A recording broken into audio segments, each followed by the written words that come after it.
Hello mes chéris, je suis ravie de pouvoir vous retrouver. Bienvenue sur ce Côté Amour.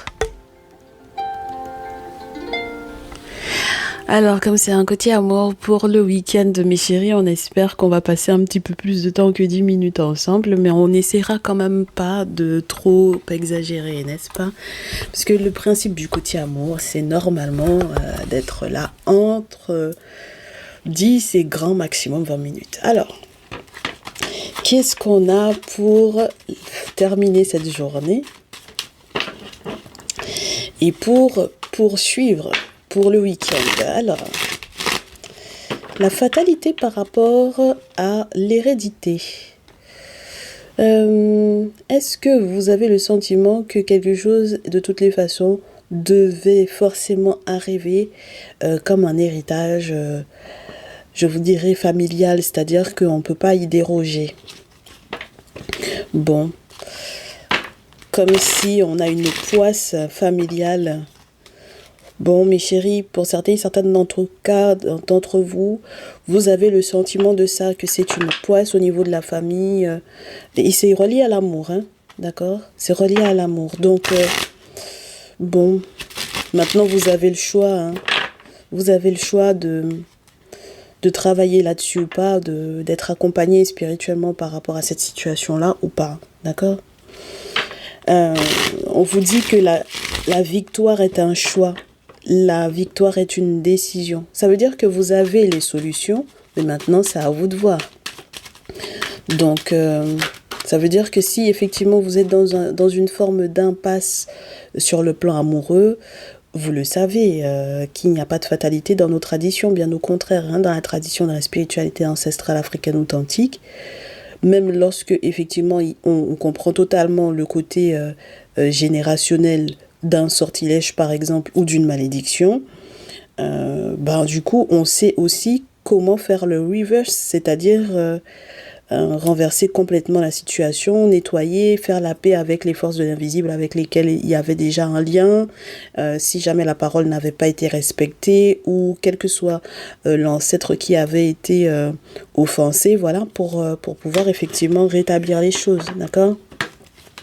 On vous dit que c'est important de le faire, mes chéris, parce que là, pour le coup,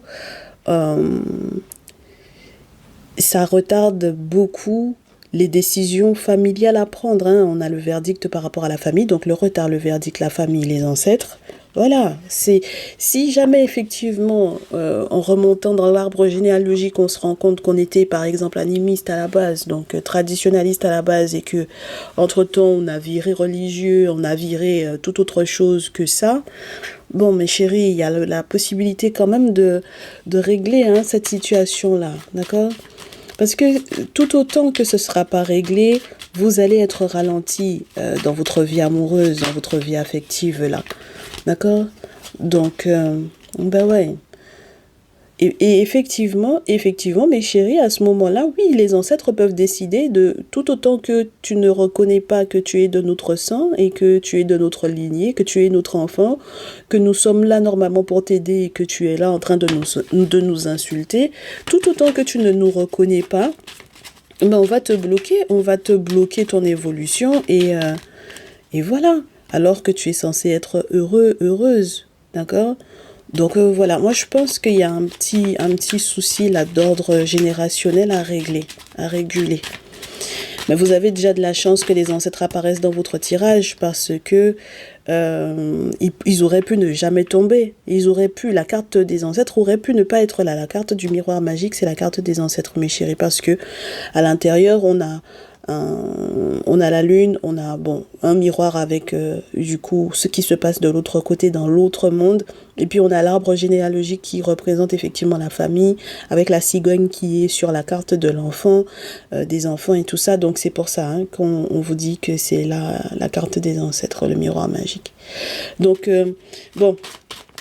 ça fait que vous avez des petits soucis même lorsque vous devez effectivement vous engager en amour.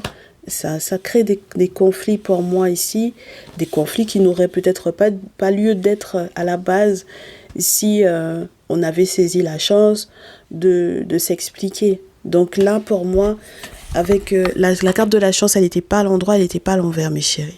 D'accord? Donc pour moi, effectivement, il y a un petit souci là, parce qu'on a peut-être laissé passer une opportunité de. Ok? Et comme on a laissé passer l'opportunité de, eh bien, à ce moment-là, effectivement, bon, bah, ça crée des conflits, peut-être internes à la famille, hein, ça crée des conflits internes au couple, parce que, effectivement, il y a peut-être aussi quelque chose qui doit être légué à l'enfant, aux enfants. C'est la carte de l'enfant que j'ai sur la pile pour le moment. Donc, que je vous dise ce que j'ai. Retard, verdict, famille, miroir magique. Donc, les ancêtres, échec d'une évolution d'un mariage ou pour un engagement. Et la chance, qui était en questionnement. La parole, le contrat, l'hérédité. Bon, forcément, ça crée des difficultés à s'entendre là. Hein, parce qu'il y a beaucoup de non-dits.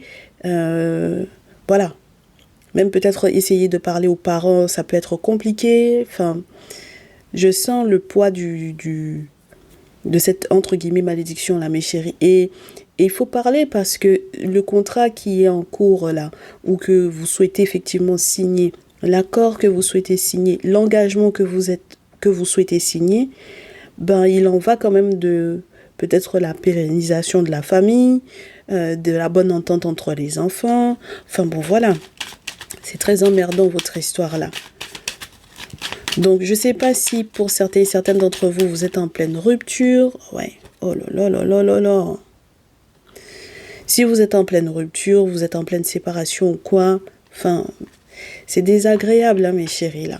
C'est désagréable parce que pour moi, le contrat et l'hérédité, ça peut aussi faire montrer que c'est un contrat du passé. Il y avait un accord par le passé pour la famille qu'il faut régler.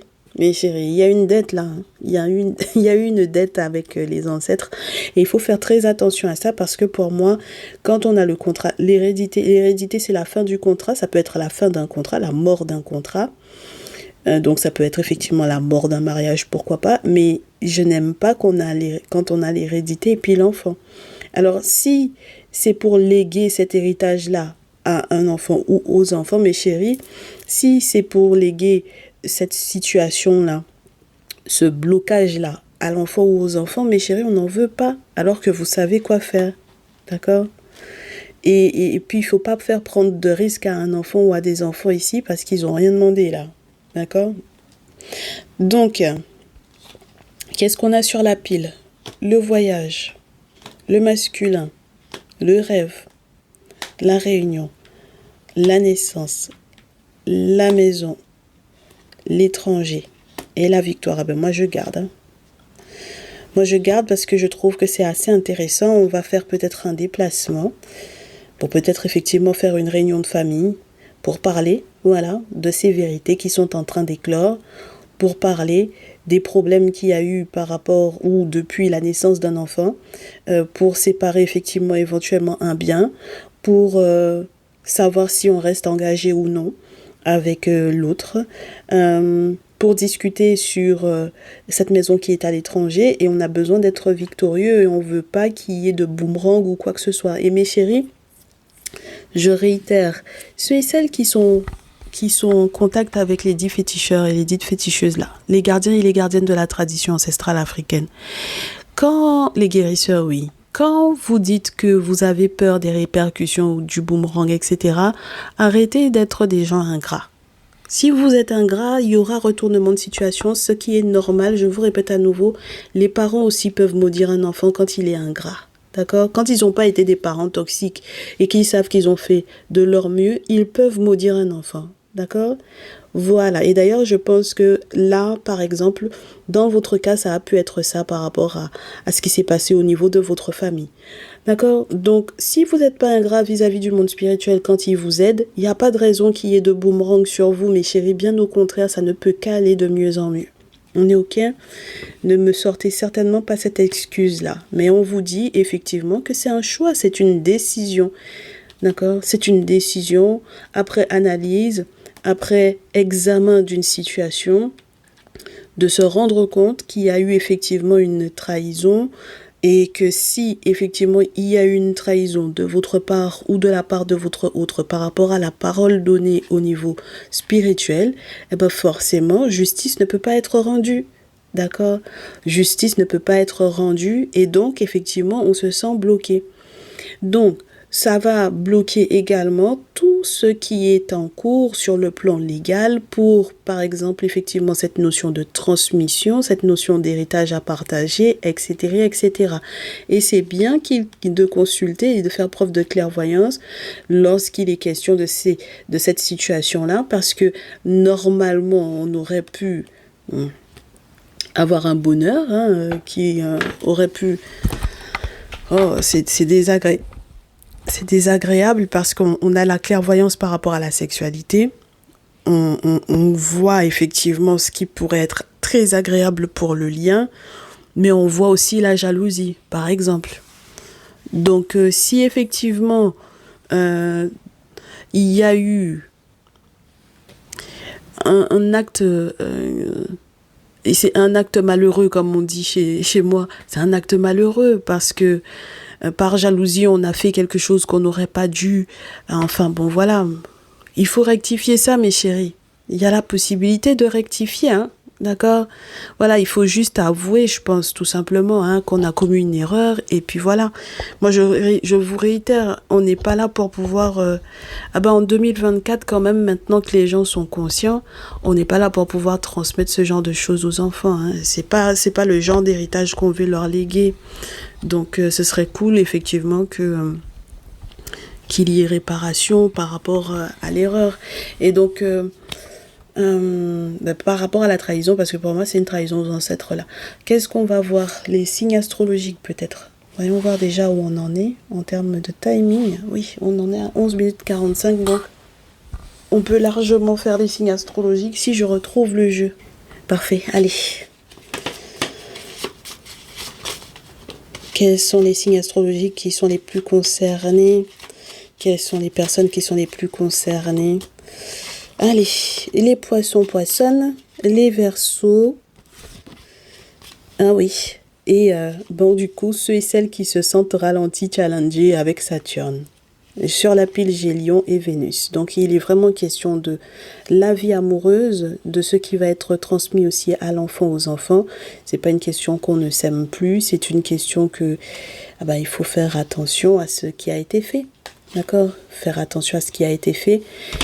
Et puis, si réellement on a trahi son autre avec un ou une amie, là, il faut l'avouer. Histoire que les choses soient claires. Lorsque, par exemple, effectivement, il faudra faire, comment vous dire ça, relier l'enfant à son véritable arbre généalogique, pourquoi pas, ou lorsque il faudra tout simplement, que par la suite, l'enfant reprenne la charge de quoi que ce soit. Là, on vous parlait d'une maison à l'étranger, alors pourquoi pas.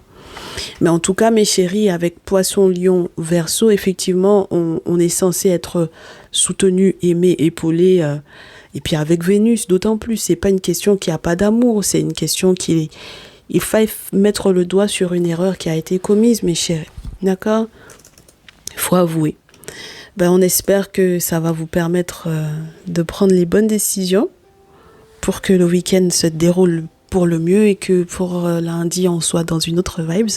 On vous souhaite un bon week-end. Prenez bien soin de vous, mes chéris. À très vite. Ciao, ciao.